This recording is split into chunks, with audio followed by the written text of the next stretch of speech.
तारीफ चेहरे की नहीं चरित्र की होती है। चेहरा सजाने में तो कुछ मिनट लगते हैं, लेकिन चरित्र सजाने में पूरी जिंदगी लग जाती है। कुछ लोग होते हैं कि जिनका चेहरा बोलता है, कुछ लोग होते हैं जिनका सिर्फ मुख बोलता है, मुखड़ा बोलता है। कुछ लोग होते हैं जिनका सिर्फ चेहरा बोलता है, और कुछ लोग होते हैं जिनका चरित्र बोलता है। मुख से बोलने वाले तो कौए और उल्लू भी होते हैं, लेकिन चरित्र से बोलने वाले कोई दिगंबर तपस्वी होते हैं, कोई संत पुरुष होते हैं। आ धरानो सौभाग्य छे, આટલો મોટો સંઘ ગાંધીનગરમાં આવ્યો છે। ફરી ફરીને ફરીથી આવું છે। आगाह अपनी मौत से कुछ भी बसर नहीं, सामान 100 बरस का पल की खबर नहीं। ये वही जगह है, सिर्फ 1 आधा किलोमीटर का ही अंतर है जहां प्लेन क्रैश हुआ था। आज हूँ पण प्लेन लईने આવ્યો છું। ટાઈમનું પ્લેન છે। આ પ્લેન બધું માહિતી આપે છે। જીવન क्या રીતિને ચાલે અને ક્યાંથી क्या થઈ જશે। अरमान कुछ सोचते सजाते रह जाते हैं और घटनाएं कुछ की कुछ बन जाती। उस समय क्षुद्रण सुसरमती और माताजियां यहाँ थी।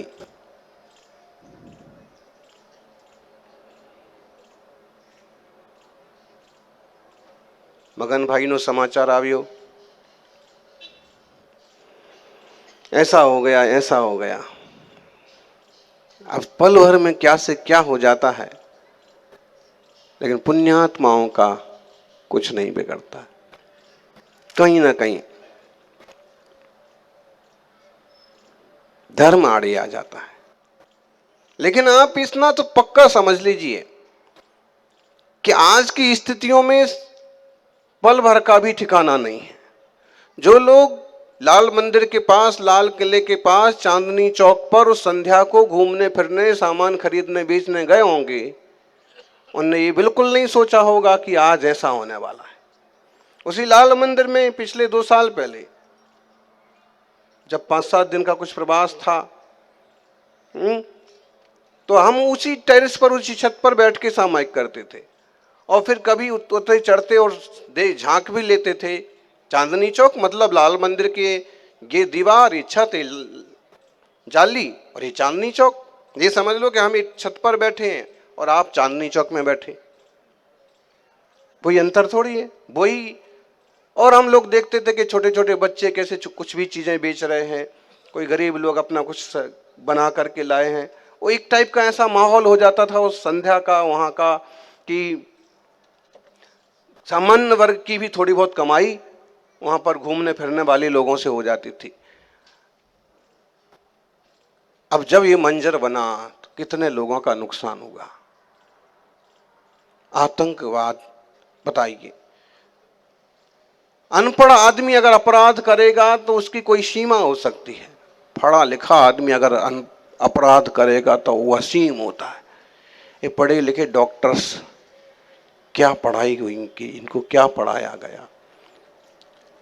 किसी भी शास्त्र में, किसी भी वेद में, कुरान में ऐसा तो नहीं लिखा है।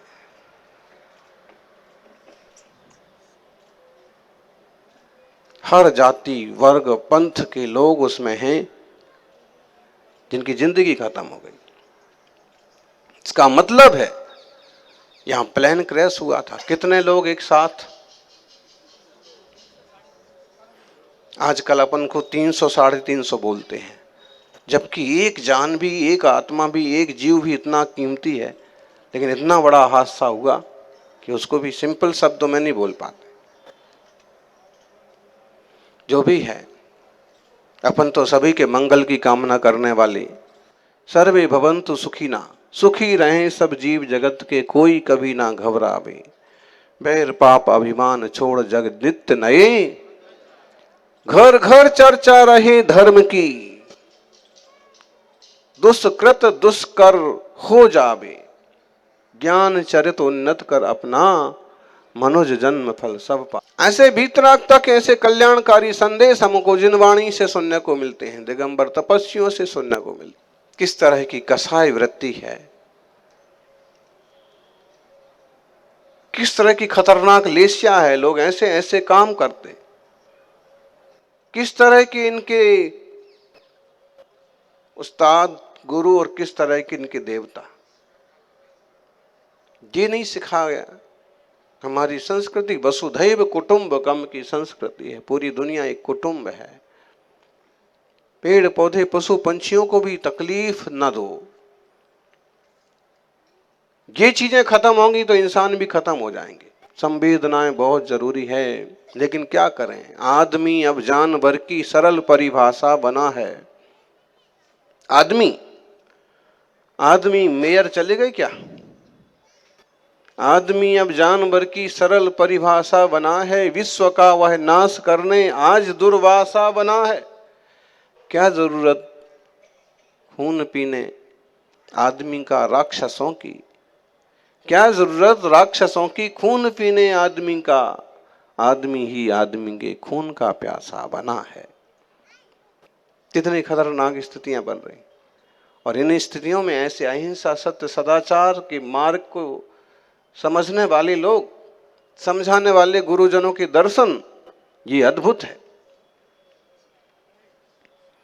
आप देखिए मुनिराजों की शांतता और वीतरागी प्रभु की तो बात ही क्या है। आचार्य वादिराज स्वामी ने एक ही भाव स्त्रोत में भगवान जिनेंद्र के संबंध में कहा, कोपावेशो नतो नतो कापि देव प्रसादो व्याप्तम चेतस्तौ हि परमोपेक्षयैवानपेक्षम् आज्ञावश्यम तदपि भुवनम सन्निधिर्वैरहारी कैवं भूतम भुवन तिलक प्राभवम तत्स परेशो। कोपावेशो न तो, आपको क्रोध का आवेश नहीं है। आवेश खतरनाक चीज है। क्रोध का आवेश, वासना का आवेश, लालच का आवेश, लालच लोभ लालच का आवेश भी खतरनाक होता है। क्रोध का आवेश, प्रतिशोध का आवेश, आक्रोश तो किसी भी तरह का हो खतरनाक ही होता है। आवेश बुरा है ना। कोपावेशो नतो, आप दुनिया में देवताओं को किसी भी रूप में देख सकते हैं, लेकिन जिनालयों में जब जाएंगे और तीर्थंकरों के दर्शन करेंगे तो वो परम शांत मुद्रा में ही मिलते हैं।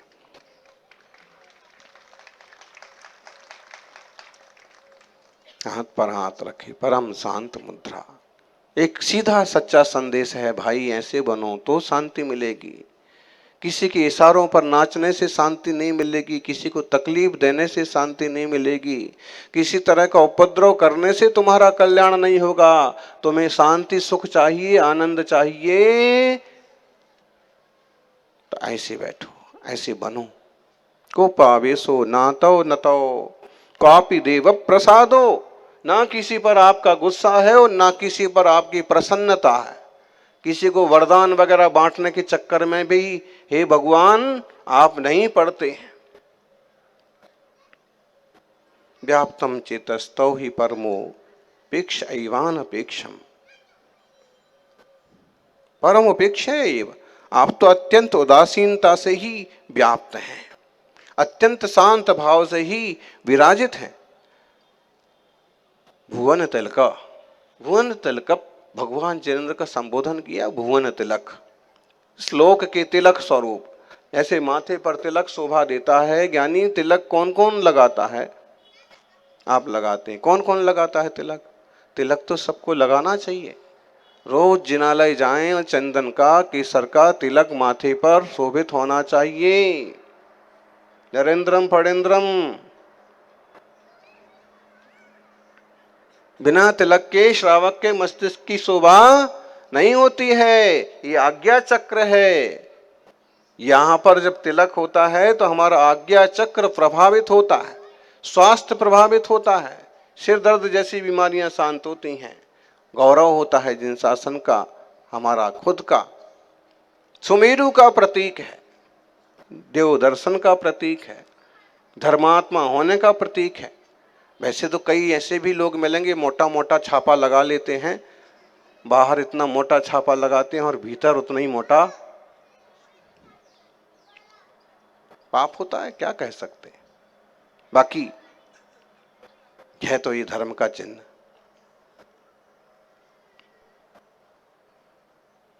छोटा सा एक तिलक हो, जैसे माथे पर तिलक शोभा देता है, वैसे ही जिनेंद्र भगवान तीन लोक के माथे पर सुशोभित होते हैं। भुवन तिलक, हे भुवन के तिलक स्वरूप, अद्भुत हैं आप ना किसी पर खुश होते हैं, ना किसी पर नाराज होते हैं। आप परम उदासीन भाव से, परम शांति से विराजते हैं, फिर भी आज्ञावश्यम। संसार सारा का सारा आपकी आज्ञा में चलता है। आप कहोगे कहाँ चलता है? भाई जिन्हें हित चाहिए, जिन्हें कल्याण करना है, वो तो चलते हैं। अहिंसा का पथ बताया है, उस मार्ग से चलते हैं। दया करुणा शाकाहार के रास्ते से चलते हैं, जीवों के प्रति दया वाले भाव से चलते हैं। ढेरों लोग चलते हैं, और केवल भारत में नहीं, विदेशों में भी तीर्थंकर की आज्ञा मानने वाले लोग मिल जाएंगे। तो आज्ञावश्यम तदपि भुवनम, ये पूरा का पूरा भुवन फिर भी आपकी आज्ञा में है। सन्निधि वैरहारी, और कुछ भी नहीं कहते फिर भी आपका सानिध्य बैर को हरण करने वाला है। किस चीज को? बैर, प्रतिशोध, खतरनाक चीज है। बदला लेना, बदला नहीं लेंगे, बदल देंगे, ऐसी सोच होती है धर्मात्मा की। बदला लेने से कुछ फायदा नहीं है, किसी का जीवन बदल देने से जरूर फायदा होगा, उसको भी अपने को भी। सन्निधि वैरहारी, ऐसा सानिध्य आपका बैर को हरण करने वाला है। आपके सामने बैठते हैं तो बैर विरोध मिट जाता है। दिल में, मन में किसी तरह का द्वेष का भाव पनपने ही नहीं पाता है। सन्निधि वैरहारी, कैवम भूतम भुवन तिलक प्रभावम तत्परेशो, बताइए ऐसा प्रभाव आपके अलावा इस दुनिया में और किसी का है? परसों एक सज्जन पूछ रहे थे, महाराज जी आप कुछ बांटते नहीं हैं, कुछ देते नहीं हैं, नाम भी नहीं पूछते हैं, काम भी नहीं पूछते हैं, कुछ मांगते भी नहीं हैं, कुछ रिश्ते भी नहीं निकालते हैं, कोई जाति पाति पंथवाद का भी कुछ जंजाल नहीं पालते, फिर भी इतने सारे लोग आपके दर्शन को क्यों चले आते हैं? बताइए, संघ के दर्शन को क्यों चले आते हैं? संघ तो पूरा शांत बैठता है। हमने कहा बस इसीलिए चले आते हैं। ये सारा झगड़ा झांसा जंजाल नहीं है, जंजाल में तो अक्खा संसार फंसा हुआ है। और जब वो देखता है कि ऐसा भी कोई जगह है, ऐसी भी कोई स्थिति है, ऐसा भी कोई संघ है जहां कोई जंजाल नहीं है, शांति से जाएंगे, 10-5 मिनट बैठेंगे, मुख मुद्रा निहारेंगे, अपने को भी निर्मलता का अनुभव होगा। सौभाग्यशाली हो। मेघाणी नगर की इस धरती पर वीतराग प्रभु का जिनालय, और जिनालय के आसपास एक सुंदर धर्मात्मा श्रावकों का समुदाय। अद्भुत संयोग है। सोने की अंगूठी तो है, समझ लो, समुदाय समाज होना एक तरह की सोने की अंगूठी है, और उसमें बीचों बीच जिनालय होना, उसके ऊपर लगा हुआ हीरा है, और इस हीरे के भीतर जो चमक है वो जिनेंद्र भगवान है। निश्चित रूप से ऐसे जिनालय का दर्शन करने तो मुनिराज भी पधारते हैं। यहाँ के आग्रह बहुत समय से चल रहे थे, बल्कि जब अहमदाबाद का पूरा समाज आग्रह करने आया था तो मगन भाई, उनके कुछ मित्र तभी आग्रह करके आए थे कि चतुर्मासी हो जाए हमारे यहाँ। तो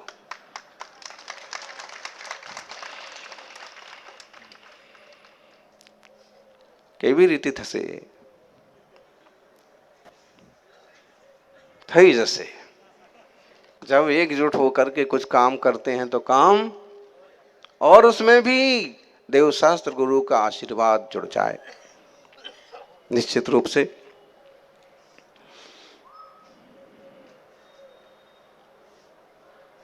बात इतनी मधुर रखो, शब्द इतने अच्छे बोलो कि कभी वापस लेना पड़े तो अपने को तकलीफ ना हो। शब्दों में भी एक स्वाद होता है, कड़वे हैं कि मीठे, खुद चख लो। मां जैसे रसोई बनाते हैं और जो समझदार मां होती है वो थोड़ा सा निकाल के या तो खुद चखती है, और खुद को अगर एकासन दोकासन का नियम है तो बच्चे वगैरह को चखाती है, बेटा देखो कैसी बनी है, और फिर दूसरों को परोसती है। बताओ मां को खुशी कब होती है? रसोई बनाई है जिस मां ने, जिस बर्तन में भरा हुआ है उसका बनाया हुआ व्यंजन, वो कब होती है खुशी? ये तो फ्री होके आ गए हैं, 4-5 दिन बहुत चौका लगा लिया, यहाँ आके आराम से सो रहे हैं।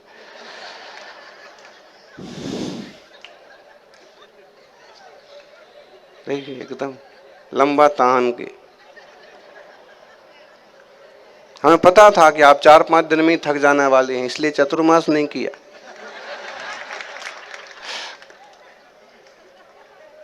बताइए कब खुशी होती है? कोई चीज बनाई जाए, परोसी जाए, और वो ऐसी की ऐसी रखी रहे, तब खुशी होती है कि जब पूरी खत्म हो जाए। बताओ, आजकल तो भूल ही गए, और आजकल तो स्वार्थी हो गए कि बोले हमारे लिए तो बचा ही नहीं। बल्कि सच्चे मायनों में तो जब आपकी बनाई गई वस्तु खत्म हो जाए तो लगेगा कि इसमें कुछ तो दम है, कुछ तो अच्छी बनी है तभी। अच्छा बताओ, बिहार में चलते हैं, लंबा चलते हैं, मुनिराज के साथ चलते हैं, उसमें सबसे ज्यादा सुखी आदमी कौन है और सबसे ज्यादा दुखी आदमी कौन है?